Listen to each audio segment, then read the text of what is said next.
रात घनी हो चुकी थी। चांद बादलों के पीछे छुपा था और हवाएं अजीब सी सिहरन पैदा कर रही थीं। शहर से कुछ दूर एक पुराना वीरान हवेली खड़ा था, जिसे लोग भूली हवेली कहते थे। इस हवेली के बारे में कई कहानियां प्रचलित थीं। कुछ कहते थे कि यहाँ एक औरत की आत्मा भटकती है, तो कुछ का मानना था कि जिसने भी इस हवेली में कदम रखा वह कभी वापस नहीं लौटा। लेकिन आदित्य इन सब बातों पर विश्वास नहीं करता था। वह एक जिज्ञासु पत्रकार था, जो रहस्यमयी घटनाओं की सच्चाई का पता लगाना पसंद करता था। उसने ठान लिया था कि वह इस हवेली की सच्चाई जानकर रहेगा। आदित्य ने अपने कैमरा और टॉर्च उठाई और हवेली की ओर चल पड़ा। रास्ता सुनसान था और चारों तरफ सिर्फ पेड़ों की सरसराहट सुनाई दे रही थी। हवेली के पास पहुंचते ही एक अजीब सा एहसास हुआ, जैसे कोई उसे देख रहा हो। उसने अपने कंधे पर ठंडी हवा का एक झोंका महसूस किया, लेकिन उसने इसे महज वहम समझकर नजरअंदाज कर दिया। दरवाजा धकेलते ही अंदर की घनी अंधकार ने उसका स्वागत किया। टॉर्च चलाकर उसने चारों ओर देखा। धूल भरे फर्नीचर, जाले लगे हुए कोने और फर्श पर बिखरी पुरानी तस्वीरें। इन तस्वीरों में एक महिला की धुंधली छवि दिख रही थी। आदित्य ने एक तस्वीर उठाई और ध्यान से देखा। अचानक उसे ऐसा लगा जैसे तस्वीर में मौजूद महिला की आंखें हिल गई हों। आदित्य का दिल तेजी से धड़कने लगा। तभी हवा में किसी के कदमों की आहट सुनाई दी। वह मुड़ा, लेकिन वहां कोई नहीं था। उसकी सांसें तेज हो गई। उसने खुद को समझाया कि शायद ये उसका भ्रम है। वो धीरे धीरे हवेली के अंदर गहराई में जाने लगा। जैसे ही वो सीढ़ियों की तरफ बढ़ा, उसे किसी के सिसकने की आवाज आई। आवाज बहुत धीमी थी, लेकिन हवेली की खामोशी में ये स्पष्ट सुनाई दे रही थी। आदित्य ने हिम्मत जुटाकर आवाज की दिशा में बढ़ना शुरू किया। सीढ़ियां चरमरा रही थी, जैसे कि वे किसी भी समय टूट सकती थी। ऊपर पहुंचते ही उसे एक कमरा दिखा, जिसका दरवाजा आधा खुला था। कमरे के अंदर घुसते ही उसने देखा कि वहां एक पुरानी लकड़ी की अलमारी थी, जिसकी सतह पर खरोंचों के निशान थे। जैसे ही उसने अलमारी खोली, एक पुराना पत्र जमीन पर गिर पड़ा।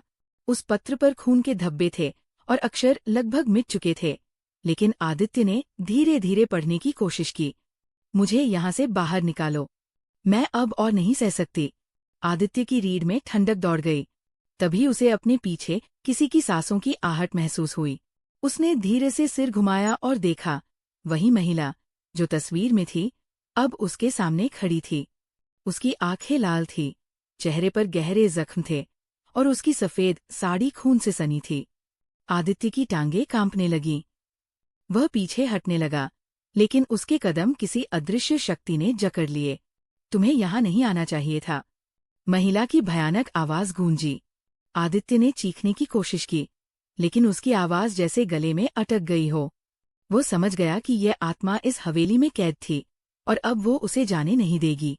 महिला ने अपना हाथ बढ़ाया और अचानक आदित्य को अतीत की झलकियां दिखाई देने लगीं। ये हवेली कभी एक खुशहाल परिवार का घर हुआ करता था, लेकिन एक रात लालच और धोखे की वजह से इस महिला, जिसका नाम राधिका था, की बेरमी से हत्या कर दी गई थी। उसके पति ने ही उसे मारकर हवेली के तहखाने में दफना दिया था। उसकी आत्मा अब भी बदला लेने के लिए भटक रही थी। आदित्य ने हिम्मत जुटाकर कहा, मैं तुम्हारी मदद करना चाहता हूँ। तुम्हारी आत्मा को मुक्ति दिलाना चाहता हूँ।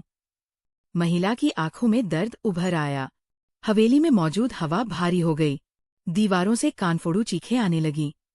आदित्य समझ गया कि अगर उसे बचना है तो उसे उस तहखाने तक जाना होगा जहां राधिका की हत्या हुई थी। आदित्य ने अपनी पूरी ताकत से खुद को छुड़ाया और नीचे की ओर भागा। तहखाने का दरवाजा तोड़कर वो अंदर घुसा। वहां फर्श पर सूखे खून के निशान थे और एक कोने में कुछ हड्डियां पड़ी थी। राधिका की आत्मा वहां प्रकट हुई। अब मेरी आत्मा को शांति मिल सकती है, लेकिन तुम भी अब इस हवेली से बाहर नहीं जा सकते। उसकी आवाज गूंज उठी। अचानक तहखाने की दीवारें हिलने लगीं, जैसे कि पूरी हवेली गिरने वाली हो। आदित्य को लगा कि वो वहीं फंस जाएगा, लेकिन तभी उसकी जेब में रखा भगवान का छोटा लॉकेट चमक उठा। जैसे ही प्रकाश फैला, राधिका की आत्मा दर्द से चिल्लाने लगी और धीरे धीरे धुएं में बदल गई। सन्नाटा छा गया। आदित्य ने जल्दी से तहखाने से बाहर निकलकर हवेली छोड़ दी। बाहर आकर उसने लंबी सांस ली। सुबह होते ही उसने पुलिस को बुलाया और हवेली की खुदाई में हड्डियों का ढेर मिला। राधिका को न्याय मिला और हवेली को हमेशा के लिए बंद कर दिया गया।